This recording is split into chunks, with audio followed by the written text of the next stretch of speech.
जय हिंद। मैं हूं करण दानवीर और आप देख रहे हैं मेरा यूट्यूब चैनल दानवीर सिंह। आज काफ़ी दिनों के बाद मैं आप सबसे मुखातिब हूं। उसका कारण था यूक्रेन में चलता युद्ध और मेरा टेलीविज़न चैनल पे अपीयरेंस और प्रेजेंटेशन, तो मैं इसमें बहुत ज़्यादा व्यस्त रहा, इसलिए इतना लंबा गैप जो है मेरे इस वीडियो में और पिछले वीडियो में आपको नज़र आ रहा होगा। इसके लिए मुझे खेद है। मन बड़ा था कि मैं आपसे संवाद करूं, बातचीत करूं, लेकिन मेरे पास समय का इतना अभाव था कि मैं ये अपनी मन की बात कर ना पाया। लेकिन आज एक ऐसा इंसिडेंट मिला और टॉपिक मेरे सामने आया और मेरे पास टाइम भी था, तो मेरे को लगा कि आपसे बात कर ली जाए। और ये मसला है एक्सीडेंटल फायरिंग का, मिसाइल की एक्सीडेंटल फायरिंग।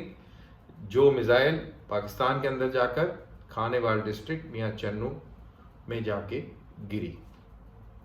अब ये वाकया 9 मार्च का है, जिसमें गलती से ये रूटीन मेंटेनेंस के दौरान जो इंडियन स्टेटमेंट है उसके मुताबिक 9 मार्च को एक्सीडेंटल फायरिंग हुई, गलती से फायरिंग हो गई। और ये गलती तब हुई जब उस इक्विपमेंट का मेंटेनेंस चल रहा था। टेक्निकल माल फंक्शनिंग हुई, खराबी हुई, और जिसकी वजह से ये जो मिसाइल है इसने अपना डेविएशन करके और ये पाकिस्तान में चली गई। अब पाकिस्तान के अंदर ये तकरीबन 124 किलोमीटर अंदर तक गई और इसकी जो ऊंचाई थी ये तकरीबन 40,000 फुट की थी। और इसकी स्पीड ध्वनि की स्पीड से, स्पीड ऑफ साउंड से 3 गुना ज़्यादा थी, 3 times the speed of sound. अब क्या है स्पीड ऑफ साउंड, ये आप गूगल करके चेक कर लीजिए, इस मैथमेटिक्स में मैं नहीं जाऊंगा। तो फॉरेन ऑफिस जो था, जो पाकिस्तान का फॉरेन ऑफिस था, ये वाकये के बाद पाकिस्तान के फॉरेन ऑफिस ने इंडिया के चार्ज दी अफेयर, या सिंपली ये कहते हैं कि जो भी कोई हमारा जो एम्बेसडर तो नहीं कहेंगे, जो भी कोई इंचार्ज है एम्बेसी का, उसको बुलाया गया और उसको समझाया गया कि भाई ये इस तरीके की गलती दोबारा ना हो। बेसिकली धमकाया गया और अपनी तरफ से एक प्रोटेस्ट को लॉन्च किया गया। इंडिया ने भी इसके बाद अपनी गलती को माना और यही बोला जो मैंने अभी बताया कि एक्सीडेंटल फायरिंग थी, एक डेली रूटीन मेंटेनेंस के दौरान ये किस्म की फायरिंग हुई, टेक्निकल माल फंक्शन था और इसके लिए बहुत खेद है उनको। और इसके ऊपर high power court of inquiry भी कॉन्स्टिट्यूट करी गई है, लेकिन साथ ही साथ उन्होंने ये खुशी भी जाहिर करी कि किसी जान माल का नुकसान नहीं हुआ है। बहरहाल, तो उधर लोगों का कहना है, जो एक्सपर्ट्स हैं उनका ये मानना है कि रिस्क मिटिगेशन होना चाहिए दोनों मुल्कों में, क्योंकि आफ्टरऑल दोनों मुल्क जो है न्यूक्लियर आर्म्ड हैं, दोनों मुल्कों के बीच में अच्छे रिलेशन नहीं हैं। और इस तरीके के वाक़ये से एक बहुत बड़ी दुर्घटना भी हो सकती है। अगर पाकिस्तान ने अचानक से अगर इसका जवाब दे दिया होता तो आप समझ सकते हैं कि इसका बहुत भारी नुकसान पूरे इलाके में होता, क्योंकि वो जवाब देते तो फिर हम देते और फिर मामला जो है पूरी तरह बिगड़ जाता, काफ़ी लोग और मारे जाते और बहुत बड़ा नुकसान हो सकता था। उसके बारे में हम ना ही बात करें तो अच्छा है, जो चीज़ नहीं हुई उसके बारे में क्या बात करनी। तो बहरहाल ये वाकई एक बहुत ही प्रोफेशनल अप्रोच रहा दोनों तरफ से, बहुत ही मैच्योर अप्रोच रहा। भारत ने भी अपनी गलती को माना और उधर पाकिस्तान ने भी पूरा अपना संयम बरता। और ये जो वाकया है एक बड़ी दुर्घटना के अंदर तब्दील नहीं हुआ, तो इसके लिए हम सबको शुक्रगुजार होना चाहिए। और जो ये एक्सपर्ट है आयशा सिद्दीकिया, इन्होंने जो कहा है कि रिस्क मिटिगेशन होना चाहिए, बिल्कुल होना चाहिए। ये मिसाइल्स और इनके बारे में जब हम प्रैक्टिस भी करते हैं, ये सब तो एक दूसरे को शायद बताते भी हैं, नोटिफाई भी करते हैं। और अगर ऐसा एक्सीडेंट हो जाए, इंसिडेंट हो जाए, तो जल्द से जल्द कैसे बताया जाए, इसके ऊपर भी कोई मैकेनिज्म तैयार होना चाहिए। As a military expert myself, मेरे भी कुछ सवाल दिमाग में आते हैं और वो सवाल ये हैं कि ये हादसा सबसे पहले हुआ कैसे?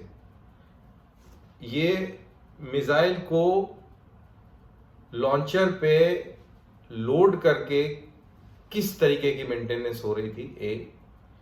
दूसरा, मल्टी लेयर्ड सेफ्टी मैकेनिज्म होता है, कमांड एंड कंट्रोल एक्सेस होता है, और अगर ऐसा था तो फिर ये चूक कहां हुई, कैसे हुई, ये टेक्निकल माल फंक्शन कैसे हुआ? ये बहुत बड़े गंभीर सवाल हैं।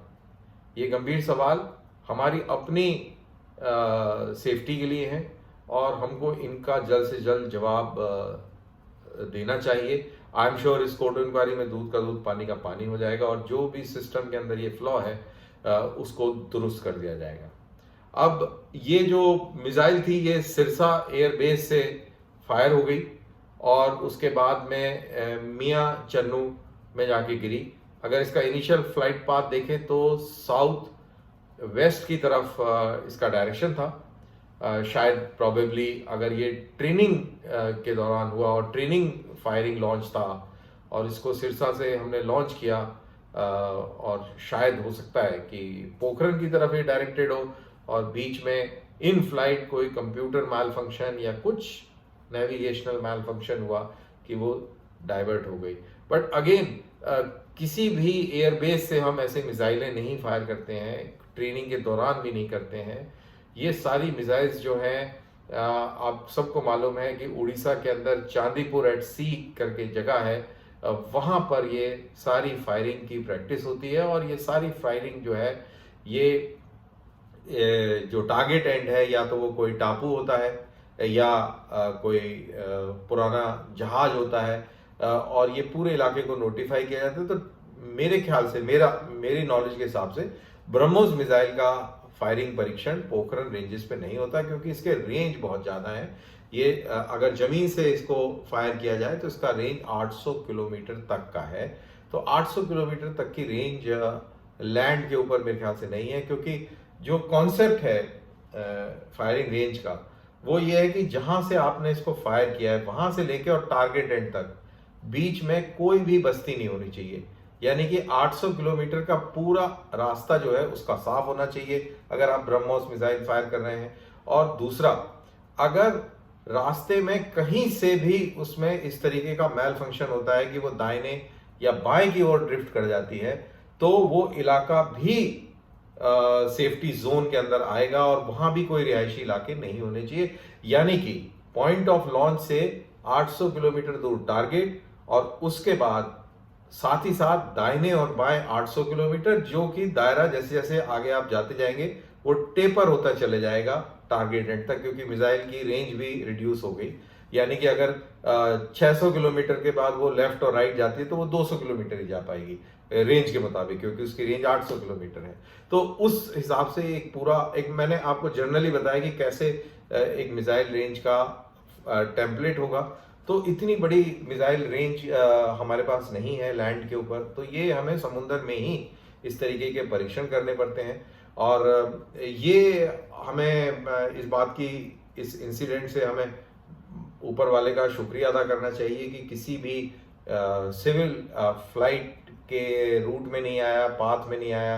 एक एविएशन डिजास्टर भी हो सकता था और बहरहाल ये सब चीज़ें नहीं हुई हैं, इसके लिए शुक्रगुजार हैं हम ऊपर वाले के। और दोनों तरफ से, इंडिया और पाकिस्तान की तरफ से जो मैच्योरिटी दिखाई गई है इस चीज़ को हैंडल करने के लिए, उसकी हमें प्रशंसा करनी चाहिए। और जो आपके जो लेयर्ड एक्सेस है और ये सब है, इसको बिल्कुल दुरुस्त करना चाहिए। और आई डोंट नो ये चीज़ कभी पब्लिक में आएगी कि नहीं आएगी, लेकिन आए या ना आए, लेकिन इस चीज़ के ऊपर पूरी तरह कार्रवाई होनी चाहिए और 100% होगी भी।